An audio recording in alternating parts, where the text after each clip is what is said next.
خوف خدا ہو عشق مصطفیٰ، علم و عمل اصلاح معاشرہ، خوف خدا و عشق مصطفیٰ، علم و عمل اصلاح معاشرہ، فقہ شریعت و طریقت کا ہے مجموعہ مدنی مذاکرہ، ہے مجموعہ مدنی مذاکرہ، مدنی مذاکرہ، مدنی مذاکرہ۔ الحمد للہ رب العالمین والصلاة والسلام علی سید المرسلین، اما بعد فاعوذ باللہ من الشیطان الرجیم، بسم اللہ الرحمن الرحیم، الصلاة والسلام علیک یا رسول اللہ وعلی آلک واصحابک یا حبیب اللہ، الصلاة والسلام علیک یا نبی اللہ وعلی آلک واصحابک یا نور اللہ۔ رسالہ سیاہ درود و سلام، پیج نمبر 2، فرمان مصطفیٰ صلی اللہ تعالی علیہ وآلہ وسلم۔ مسلمان جب تک مجھ پر درود پاک پڑھتا رہتا ہے، فرشتے اس پر رحمتیں بھیجتے رہتے ہیں۔ اب بندے کی مرضی ہے کم پڑے یا زیادہ۔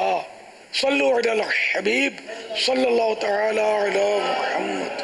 ہم جس سماج میں پل کر بڑے ہو رہے ہیں، یہاں خوشی اور غم میں مختلف رسم و رواج نے ہمیں جکڑ رکھا ہے، یہاں تک کہ ہمارے بڑے بھی ان کو چھوڑنے کے لیے تیار نظر نہیں آتے۔ امیر اہل سنت سے عرض ہے کہ بعض اوقات ہمارے والدین بھی ہمیں ان رسم و رواج کا حصہ بننے پر زور دیتے ہیں۔ ان کو ناراض کیے بغیر ہم کس طرح ان چیزوں سے دور رہ سکتے ہیں؟ تو وہ جامع سوال ہے۔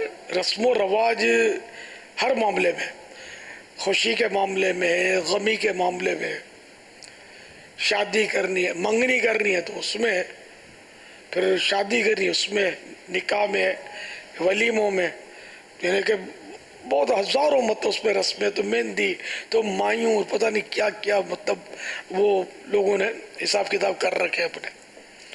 پھر یہ غمی یعنی میت ہو جائے، اس کے اپنے رسم و رواج ہیں، وہ بھی خدا کی پناہ اتنے ہیں کہ بس کچھ سمجھ نہیں آتی کہ اس معاشرے کی اصلاح کیسے کی جائے، کیونکہ وہ معلومات کی کمی ہے۔ اب معلومات کی بہت زیادہ کمی ہے، اور اتنی کمی ہے کہ اگر کسی کو معلومات ہے نا اور وہ سمجھانے بیٹھے نا، تو وہ اگلے کہیں گے کہ یار اس کو کچھ پتہ نہیں ہے، جو سمجھا رہا اس کو کچھ پتہ ہی نہیں ہے، ہم کو سب پتہ ہے، یوں مطلب ذہن بنا ہوا ہے۔ ایک طرح سے یہ معاشرے میں یہ حالت ہے۔ اب ایسی صورت میں دیکھیں، ہم مسلمان ہیں، ہم قرآن و حدیث کے پابند ہیں، اللہ اور رسول عز و جل و صلی اللہ تعالی علیہ وآلہ وسلم کے احکامات کے پابند ہیں۔ اب یہ ہمیں کون سکھائے گا؟ یہ علماء بتائیں گے۔ تو جب بھی کوئی اس طرح کے معاملات ہوں تو کسی عاشق رسول، مفتی اسلام سے ملنا چاہیے اور ان سے عرض کرنا چاہیے کہ ہمارے ساتھ یہ ہے، مجھے کیا کیا کرنا ہے، میں نے منگنی کرنی ہے، مجھے اس میں کیا کیا کرنا ہے، میرے نکاح کی تاریخ کی ترکیب بن رہی ہے، مجھے کیا کرنا چاہیے، تاریخ رکھنے میں کیا کیا مجھے احتیاطیں کرنی ہیں، پھر نکاح میں کیا کیا احتیاطیں کرنی ہیں، پھر رخصتی میں کیا کیا احتیاطیں کرنی ہیں، کیا اس میں سنتیں۔ یہ مفتی اسلام سے ہم یعنی کہ ایک رہنمائی لیں۔ اگر یہ تو ہے ہی نہیں نا، بس رسم و رواج کی پابندیاں ہیں، شرعی احکامات تو پتہ ہی نہیں ہے، نہ جاننے کا جذبہ ہے۔ اس طرح موت میت میں بھی ذرا علماء سے ہی رہنمائی مل سکتی ہے کہ ہم کو کیا کرنا ہے۔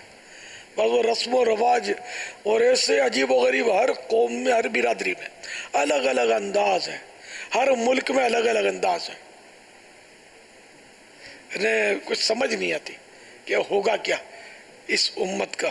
اللہ تعالیٰ ہم سب کو سنتوں کا پابند کر دے۔ اگر دعوت اسلامی کے مدنی ماحول میں رہیں گے مدنی قافلوں پہ سفر کرتے رہیں گے، مدنی انعامات پر عمل کرتے رہیں گے، تو اب جو پرانی جو ہماری جو کیا کہنا چاہیے، کھیپ کہیں جو بھی کہیں، پرانی جو ترکیب ہے نا ہمارے جنہیں خاندانی بزرگوں کی، اب ان کو تو بدلنا جو ہے نا یہ تو جوئے شیر لانے کے مترادف ہے، پہاڑ میں سے دودھ کی نہر کھودنے کی طرح ہے۔ اس کے تجربات ہیں مجھے کہ ان کو نہیں سمجھایا جا سکتا، بہت مشکل ہوتا ہے جس کو اللہ ہدایت دے، لیکن عام طور پہ ان کو سمجھانا مشکل ہوتا ہے۔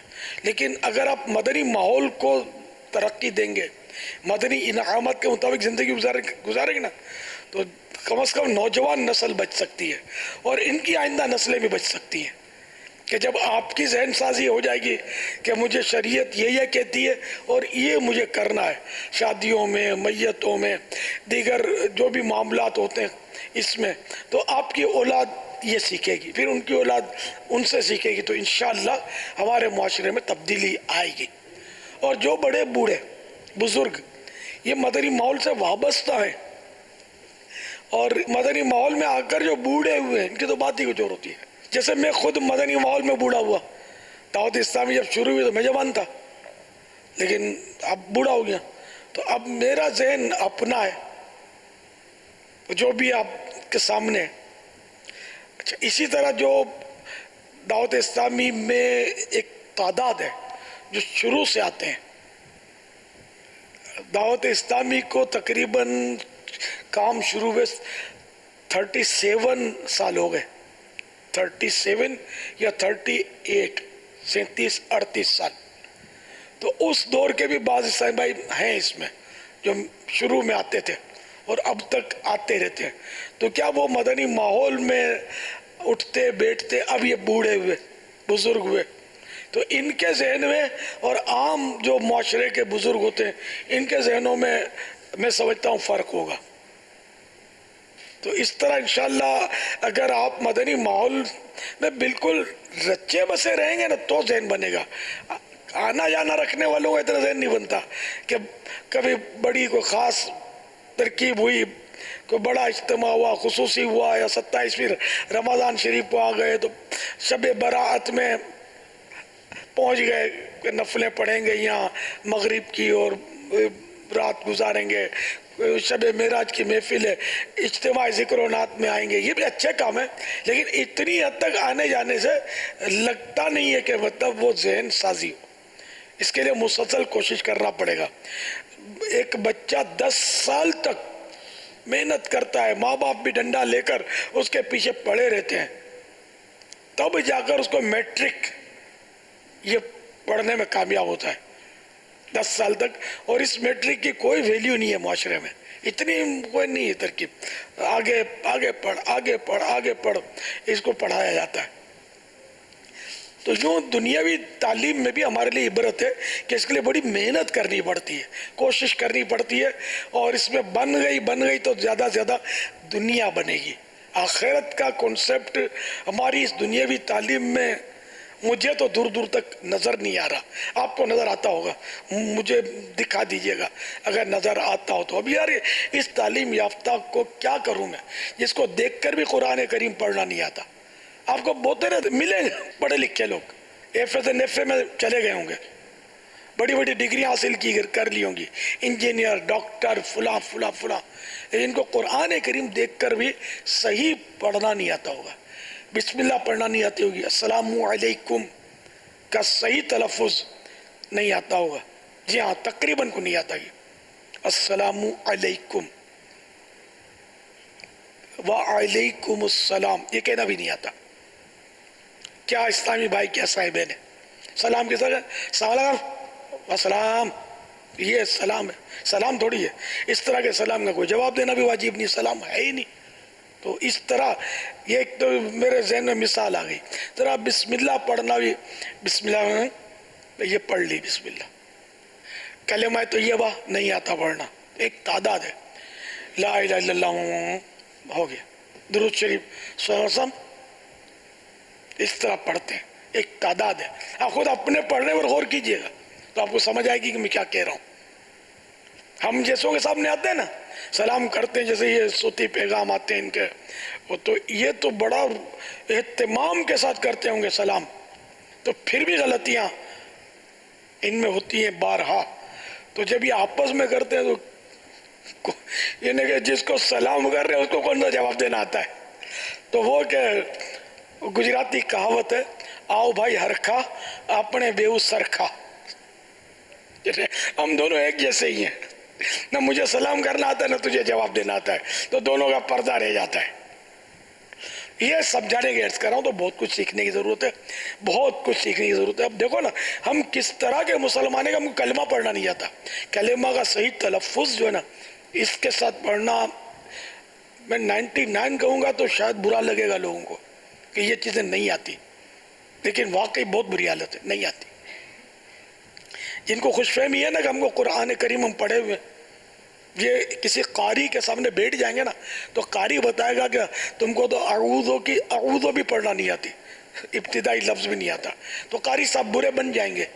قاری صاحب اگر صحیح ہوں گے تو واقعی قاری صاحب ہوں گے، 2 نقطے والے قاف کے قاری صاحب، کیاری صاحب نہیں، قاری صاحب اگر ہوں گے اور حق گو ہوں گے اور بولیں گے کہ تم کو اعوذ بھی بولنا نہیں آتا، تم بولتے کہ میں رمضان میں 2 قرآن ختم کر لیتا ہوں، 3 ختم کر لیتا ہوں، خدا جانے کیا پڑھتے ہو، تو قاری صاحب شاید برے بن جائیں گے کہ لے قاری صاحب یوں بولتے ہیں. تو اس لیے میٹھے میٹھے سائیں بھائیوں، جب تک توجہ سے ہم نہیں سیکھیں گے کچھ بھی نہیں آئے گا.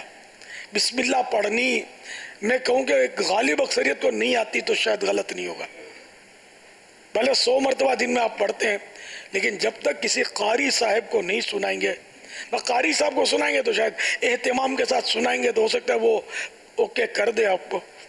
اور پھر جب آپ کی گاڑی گیئر میں ہوگی نا پھر آپ جو چاہے بسم اللہ شریف کے تعلق سے پڑھ رہے ہوں گے. یہ بھی ہے. تو اس لیے اللہ کو سنانا ہے، اللہ کو بتانا ہے، اللہ کے لیے یہ کرنا ہے. تو یوں سمجھ کر وہ کسی قاری صاحب کے سامنے پڑھیں، کسی اور کے سامنے پڑھیں، یا اکیلے میں کوئی نہ سنے ہم خود ہی سنیں، اس طرح پڑھیں تو سب درست ہونا چاہیے، تو جبھی تو ثواب ملے گا. واللہ تعالی اعلم ورسولہ اعلم عز وجل وصلی اللہ تعالی علیہ وآلہ وسلم. صلو علی الحبیب صلی اللہ تعالی علی محمد. شکیل بھائی پوچھ رہے ہیں کیا آپ کبھی ترکی گئے ہیں؟ ابھی تک تو نہیں گیا، جانے کا دل تو بہت کرتا ہے. وہاں جب دعوت اسلامی کے پہلے سے جب سے سنا استنبول میں وہ میوزیم ہے ٹاپ کاپی، یہ تو ٹاپ کاپی نہیں سنا تھا میں نے، یہ بعد میں پتہ چلا، لیکن استنبول میں سرکار صلی اللہ تعالی علیہ وآلہ وسلم کی استعمال شدہ وہاں ایسی مطلب نعمتیں ہیں، ان کی زیارت کو بس. تو یہ بہت پہلے سے میری خواہش ہے، دعوت اسلامی کے بھی پہلے سے، لیکن اپنی بس کہ اپنی تو اس وقت تو خیر کوئی ایسی ترکیب ہی نہیں تھی کہ میں جا سکوں. اب جا تو سکتا ہوں، تو اب یہ کہ صحت اور دیگر عوارض رکاوٹیں بن رہے ہیں. اللہ چاہے گا تو حاضری ہو جائے گی انشاءاللہ. دعا بھی کر دیں کہ میں ترکی کی حاضری، وہاں مزارات ہیں، صحابہ کرام کے مزارات ہیں. دل تو کرتا بابا ترکی بھی جائیں اور سلطنت عمان سلالہ شریف یہاں دونوں حالانکہ یہ تو میرے لیے تو کوئی ویزا پرابلم بھی نہیں ہے، خاص پرابلم نہیں ہے. اللہ کرے گا حاضری ہمت ہو جائے گی کبھی. خاص فوراً ترکی میں بھی نہیں ہوگا، ویزے کا سب ہو جائے. اب تو سفر مدینہ کر لیا نا تو تھوڑا یوں دل کا دریچہ کھلا ہے، کیونکہ سفر حج میں جو آزمائش ہوتی ہے نا آدمی کو، جو تکلیفیں ہوتی ہیں، کراؤڈ، تو وہ پھر وہ کعبے کا طواف اور صحیح میں جو تھکنے اور جب یہ سب برداشت ہو گیا تو اب مگر وہ جو کرم کی بارشیں وہاں ہیں. اب پتہ نہیں دوسری جگہ آزمائش ہو گئی تو ہاسپٹل کا بیڈ ڈھونڈنا پڑا تو اپنے کو تو پھر کیا کریں گے ریسٹ کے لیے. تو یوں تھوڑا کئی خوف ہے اس طرح کے، تو صحت کے حساب سے اب نہیں، ہمت نہیں ہو رہی. اللہ کرے گا تو وہ ہمت ہو جائے گی کبھی تو جیتے جی. اللہ کرے استنبول تو مجھے وہ ٹاپ کاپی میوزیم کی زیارت کرنی ہے، مجھے خواہش ہے میری.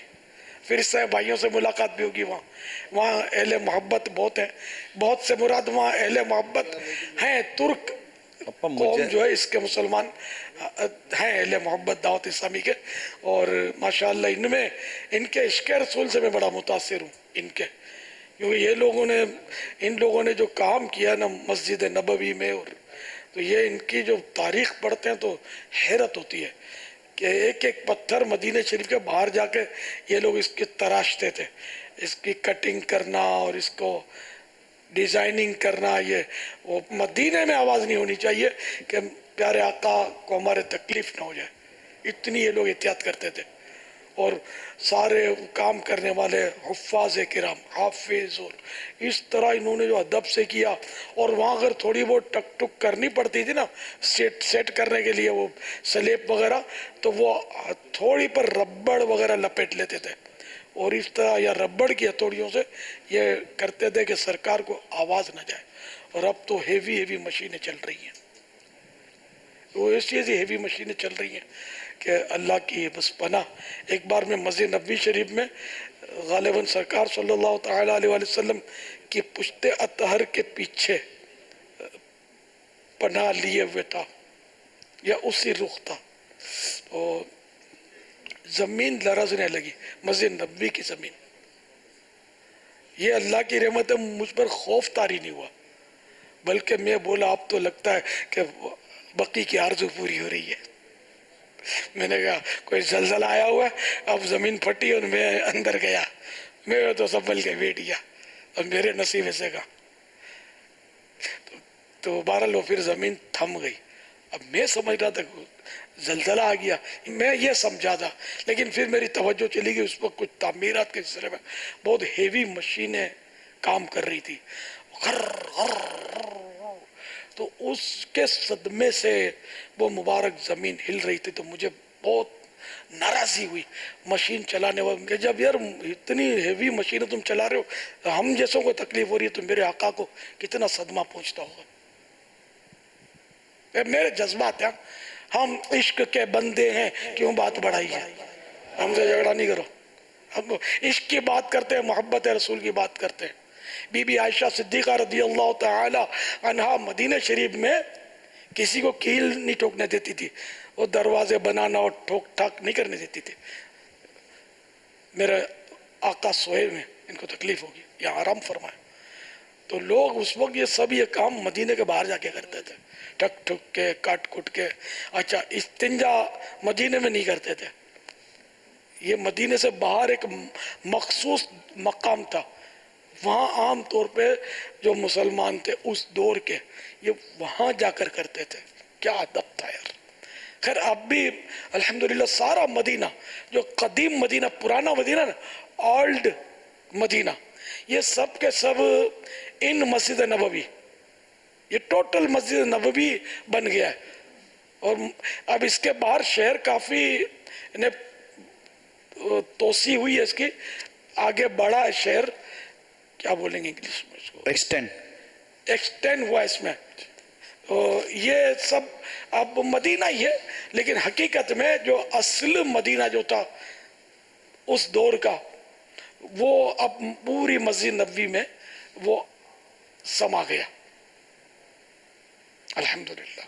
بابا ترکی کا ایک شہر ہے کونیا، ہم وہاں بھی ہم گئے تھے، مولانا روم رحمۃ اللہ تعالیٰ علیہ کا مزار شریف بھی وہاں ہے، سبحان اللہ، اور شمس تبریز رحمۃ اللہ تعالیٰ ان کے علیہ، پیر و مرشد، جی ہاں اللہ حضرت، تو ان کا مزار شریف بھی وہیں پر ہے، اسی شہر کے اندر۔ ماشاءاللہ۔ ان کی حکایت یہ کہ یہ کچھ اپنا کام کر رہے تھے، مولا روم علیہ رحمت اللہ القیوم، تحریری کام اور بہت ساری کتابیں تھیں ان کی، تو شمس تبریز یا شمس تبریزی یہ نکلے ہوں گے وہاں سے، وہ فرمایا ہوگا یہ کیا، تو بولا یہ کتابیں سب، میرا علم جو اس میں ہے، تو انہوں نے کتابیں اٹھائیں اور وہاں کوئی حوض تھا اس میں ڈال دی شمس تبریز نے، یہ گھبرا گیا کہ اب میں کیا کروں، میں تو خالی ہو گیا، ساری کتابیں میرے اندر ڈال دی تم نے، تو انہوں نے پھر وہ پانی میں ڈوبنگ ہو گئی تھی ان کی، پھر ان کو نکال کر دینی شروع کر دی تو پانی کا کوئی اثر نہیں تھا.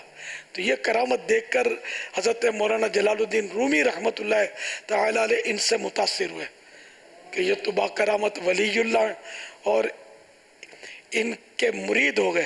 پھر اس پر انہوں نے ایک شعر لکھا: مولوی ہرگز نہ شد مولا روم، تا غلامی شمس تبریزی نہ شد. یعنی مولوی ہرگز مولا روم نہ بنتا جب تک اس نے شمس تبریزی کی غلامی اختیار نہ کی. تو میرے پاس جو کچھ ہے، جو کچھ میں بنا ہوں، تو یہ شمس تبریزی کے صدقے میں بنا ہوں. لیکن شہرت مولانا رومی رحمت اللہ تعالی علیہ کی زیادہ ہے، شمس تبریزی کی کم ہے. لیکن بہرحال یہ ان کے پیر و مرشد تھے. اللہ ان دونوں پر اپنی رحمت نازل فرمائے اور ہم سب کو ان کے صدقے بے حساب مغفرت سے مشرف فرمائے. تو یہ بھی ترکی میں آرام فرمائے. ان کی مثنوی بہت مشہور ہے، مثنوی مولا روم، مثنوی مولانا روم، یہ عام طور پہ اس کو بولتے ہیں. اس کے مختلف حصے ہیں، ایک سے زیادہ حصے موٹی موٹی. تو اس میں بڑی نصیحت، بہت نصیحت کے واقعات ہیں. ترجمے بھی اس کے ہوئے اردو میں. اللہ کرے کہ ان کے دربار کی بھی حاضری نصیب ہو جائے. صلو علی الحبیب صلی اللہ تعالی علی محمد. محبوب عطاری ہند سے نماز جنازہ میں سلام ہاتھ چھوڑ کر پھیرنا ہے یا باندھے ہوئے پھیر سکتے ہیں؟ ہاتھ چھوڑ دینے پھر سلام پھیرنے. عامر جمال عطاری ہند سے کیا انسان کی روح ہمیشہ قبر میں رہتی ہے اگرچہ غیر مسلم ہو یا مسلمان؟ روحوں کے مقام جدا ہیں. بعضوں کی جو غیر مسلم ان کی تو ان کے مرگٹ میں بھی قید ہوتی ہے، دیگر مقامات بھی ان کے دو قید کے ہیں. تو اور مسلمان کی روح جو مومن کی، ان کے بھی مختلف مقامات ہیں، جن میں یہ بھی ہے کہ وہ آب زمزم کا جو کنواں اس میں بھی رہتی ہیں. پھر اعلیٰ علیین، یہ سب سے اعلیٰ درجے کا مقام ہے. وہاں انبیاء کرام، اولیاء کرام اور اللہ جن پر کرم فرمائے گا ان کی روحیں وہاں بھی رہیں گی. مختلف مقامات ہیں. قبر کے پاس بھی رہے گی مومن کی روح. جہاں جس کا جیسا مرتبہ، جیسا مقام، تو یہ درجہ بدرجہ ہے. جہاں بھی ہو، چاہے وہ مسلمان کی ہو چاہے غیر مسلم کی روح ہو، اس کا اپنے بدن سے تعلق رہتا ہے.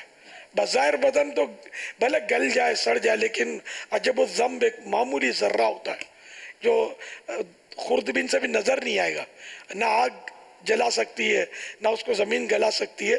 تو وہ ذرہ باقی رہتا ہے، قائم رہتا ہے. تو وہی اصل بدن کی اسی پہ ترکیب دوبارہ بھی ہوگی. تو اس سے اس کا تعلق رہتا ہے بدن سے. یہ محمد شعیب ہے بہاولپور سے. اگر کوئی شخص 2 پیروں کا مرید ہو تو وہ کس کا مرید کہلائے گا؟ پہلے جس کا مرید ہوا تھا، اگر اس کی بیعت نہیں توڑی تھی یا اس سے عقیدت اس کی ختم نہیں ہوئی تھی تو اسی کا مرید ہے. ایک وقت میں 2 پیر رکھ سکتے ہیں؟ اعلیٰ حضرت نے اس کی مثال دی ہے کہ ایک عورت کے 2 شوہر نہیں ہو سکتے، اسی طرح ایک مرید کے 2 پیر نہیں ہو سکتے. ٹھیک. صلو علی الحبیب صلی اللہ تعالی. سوشل میڈیا سے بھی ہمارے پاس سوالات ہیں، آئیے وہ سوالات آپ کو سنتے ہیں. محمد عثمان بھائی ہیں، پوچھ رہے ہیں باپا آپ مدنی مذاکرے کے دوران کیا پیتے ہیں مٹی کے پیالے میں؟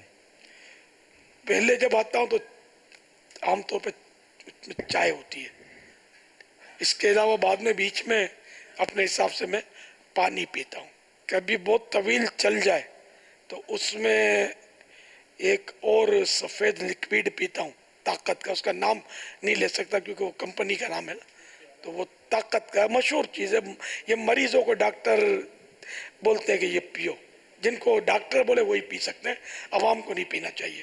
تو میں وہ طاقت کے لیے پیتا ہوں. صلو علی الحبیب صلی اللہ تعالی علی محمد. خوف خدا ہو عشق مصطفیٰ، علم و عمل اصلاح معاشرہ. خوف خدا عشق مصطفیٰ، علم و عمل اصلاح معاشرہ. فقہ شریعت و طریقت کا ہے مجموعہ مدنی مذاکرہ، ہے مجموعہ مدنی مذاکرہ،